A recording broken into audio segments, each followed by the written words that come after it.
and you gotta go for 2 minutes, so I'm just going, I'm going. And unless you're dying, I need you to shut the fuck up.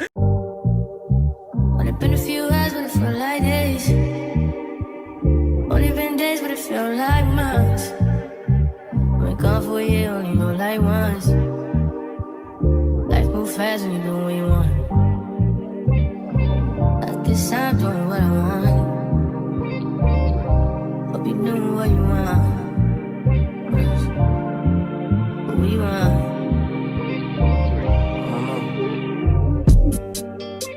My new bitch look like Tyler Perry, but she don't love me, she too scary.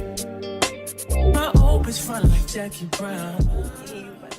Hey y'all, welcome back to the channel. You can call me Jay or Jalen. Either one works. I'm coming back to y'all because I posted on my story not too long ago that I was gonna go live. I also posted this on TikTok and Threads and Snapchat. So if you're not following me on my social media platforms, I think that you should. Anyway, I posted on there telling y'all that I was gonna chat to y'all about my work day Thursday. But I intended to go live on Instagram, but now they got this new rule where you gotta have 1,000 followers and basically be the baddest bitch on earth to go live.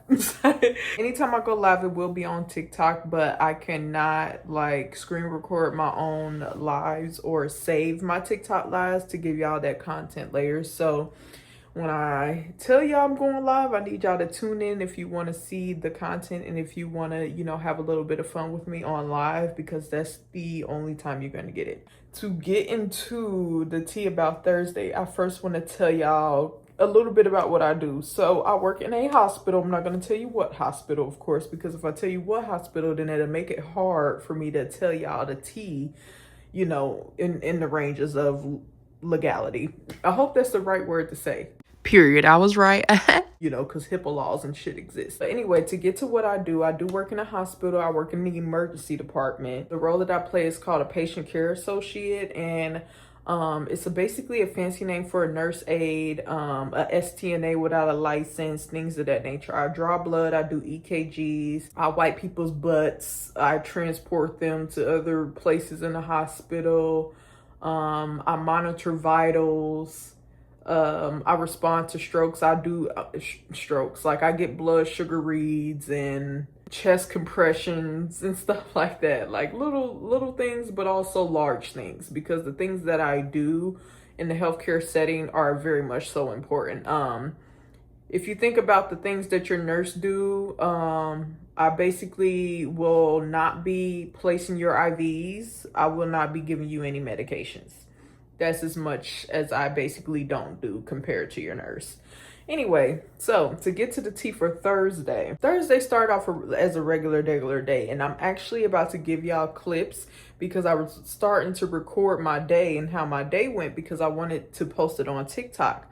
Well, it didn't make it to TikTok, okay? Because I didn't even get to finish it. But here are the clips that I did get.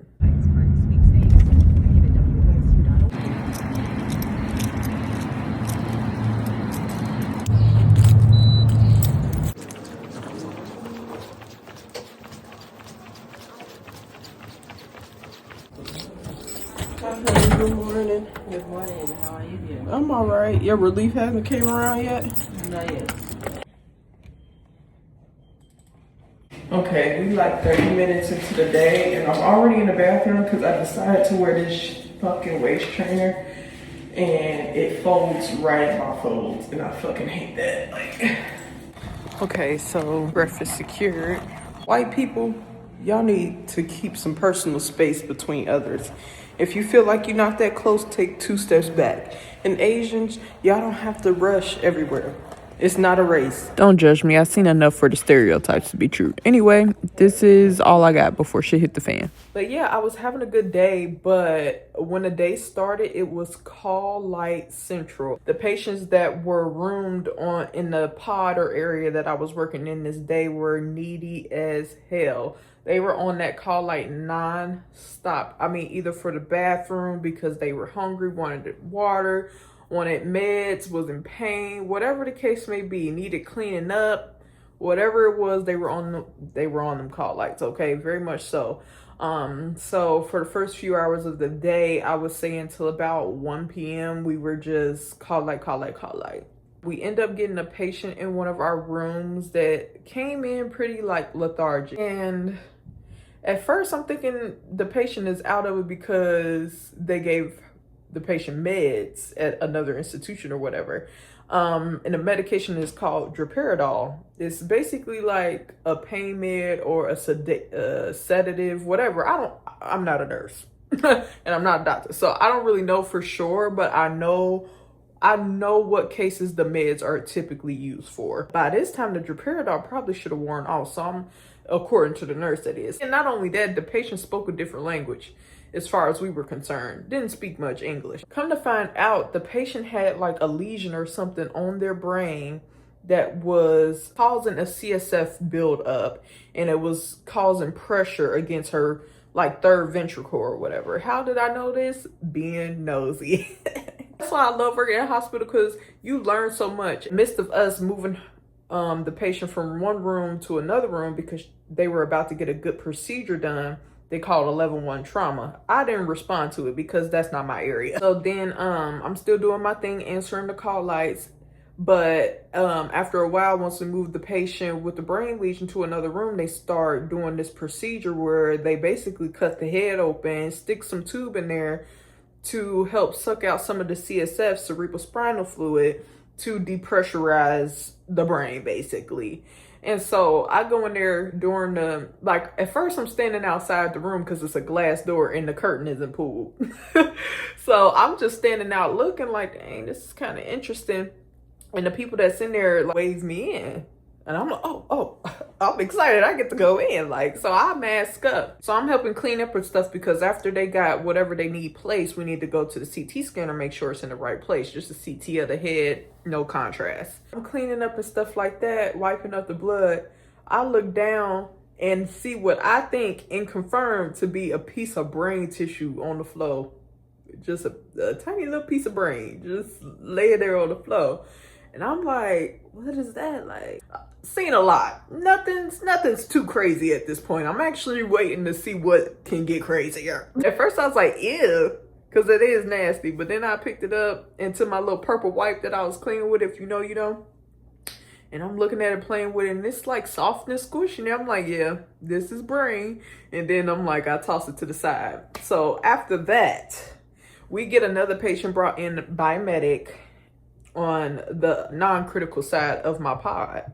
And so I go over there ready to help hook this patient up or whatever. And then I see the crash cart outside of the room. So I'm like, oh, this can't be good. It might not be the worst case ever, but it can't be good. I walk in the room, it's this big ass patient. And I'm sorry to say it, but me mentioning that this patient is big is important. So I go in the room, it's this big patient sitting on this little ED cart, sweating, nauseous, and just pale, looking unwell. And so we automatically know, like, this patient is most likely having a heart attack. I'm over here trying to get the patient hooked up to the monitor into the AED, because I'm like, we need to see something. We need to see what's going on. But patient is so wet from sweat that we can't even get the stickers on. So we, like, at this point, forget all of the hookup, forget the vitals, forget all this little telly stuff. We need to go up to the cath lab immediately. Y'all, tell me why the cath lab rejects the patient. Refuses the patient. Say, no, we're not taking the patient. All because they didn't get a clean EKG. We couldn't get a clean EKG because the EKG stickers wouldn't stick. What your stupid? We tried to go up to the cath lab. Well, I didn't. The other set of like nurses and stuff try to get the patient up to the cath lab.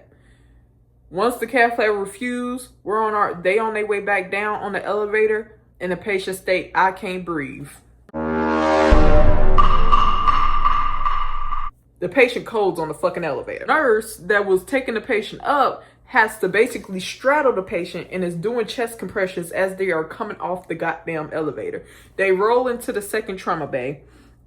And I ain't even gonna lie to you, I'm still over there watching brain stuff go on. I'm also gonna be honest about this. I was avoiding it because I've been in codes before. I've been on this job for about two and a half years now. So I know a code, especially a cardiac arrest, is going to require a lot of my hard work and effort, and I'm going to feel it for the next few days. I'm actually still feeling the effects from doing compressions till this day, and it's Saturday. So yeah, I'm like, yeah, like they got it. It's other techs on the floor that can, you know, help out with that situation. So while I'm lollygagging about to help my nurse or whatever, a level 1 trauma is called right after that. So a level 1 trauma that was called earlier is still sitting in the first trauma bay. Then you got the cardiac arrest sitting in the second trauma bay. And then in the third trauma bay is another freaking trauma. In this trauma, the patient is screaming at the top of their lungs in pain. And I'm like, oh, well, I'm not dealing with that, because at least the patient is stable. Vitals are good. And I'm like, all right, let me not be, you know, rude or inconsiderate. So I go to check on the code, and I'll tell my nurse, like, hey, let me go check on this code. By the time I get back, you know, it won't take too long because I'm pretty sure they got it. By the time I get back, I can help you to the CT scanner. So I go over there.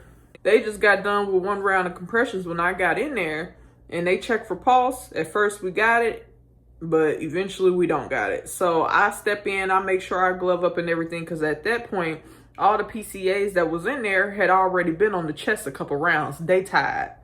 So I'm like, all right, here I come. I step on my stool or whatever. I get ready to do compressions or whatever. So I get on my stool, say this the patient's chest or whatever. Get ready. Mind you, I got my glasses and my badge on.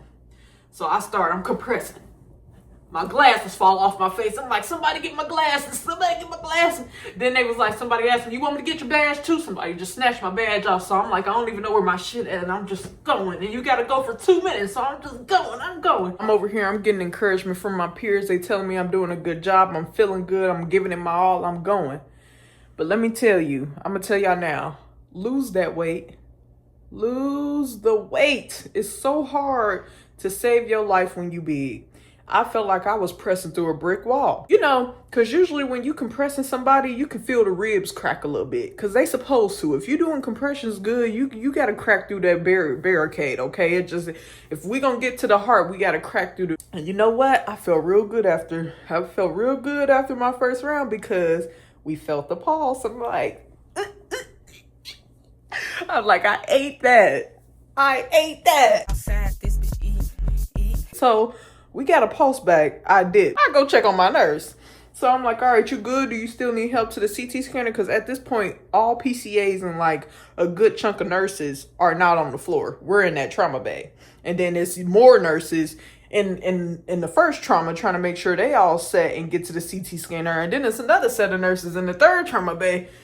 You see what I'm saying? Like, we all busy. If you ever a patient, you be like, where the fuck my nurse at? If you're in a trauma center, I need you to shut up. I need you to wait. I need you to be patient. Unless you're dying, I need you to shut the fuck up. All this is happening. I go check on my nurse. Period. My nurse got it down. Like, been to the CT scanner and back. So I go back to the code. And the patient coded again. So we back on the chest. I glove up again. Because at this point, I only went 1 round compared to the PCAs that did 3-4 rounds of compressions. And then one PCA that was in there went back up to triage, where patients are coming in constantly needing blood work, EKG, whatever the case may be. I lined up to do my 2nd round of compressions, and at this point, I don't have much left in me. So I'm going, and I'm doing all right, but I'm tired. I can feel it. I can feel the tiredness creeping up on me. I'm just, my energy, I just don't have it. We run this code for 1 hour and 30 or 1 hour and 45 minutes. And I'm gonna be honest, we always run codes pretty much that long. As long as they didn't come from an area where they already been down 30 or so minutes, we're running that code for a good hour and plus. But sadly, the patient ended up passing. And the most heart-wrenching thing is that after we all collect ourselves and we get done with that, you can hear the patient's partner, visitor, whatever, just crying her eyes out. And that sucked. That sucked. Because we all felt like if the cath lab would have took the patient, maybe the patient would have had a fighting chance. But honestly, we had no way of knowing that. But to turn the patient away because you didn't like the EKG, knowing they having a heart attack, is bullshit. That's all I know. But anyway, that wasn't even the end of my day, because I mean, literally seconds after I get off the chest, one of my managers come in and be like, oh, hey, Jalen, can you take this person who wants to shadow a PCA?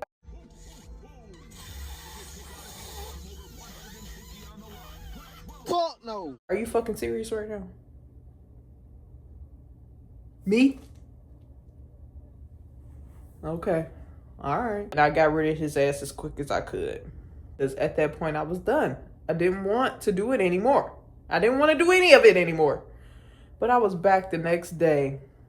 But yeah, that was how my day went Thursday. And if y'all like these, I do want to keep talking about my days. Not much happened today, so it's not much to yap about. Yeah, when it is exciting or frustrating or whatever the case may be, interesting, I would love to tell y'all about my healthcare job and my experience in the healthcare field. I would love to tell y'all that.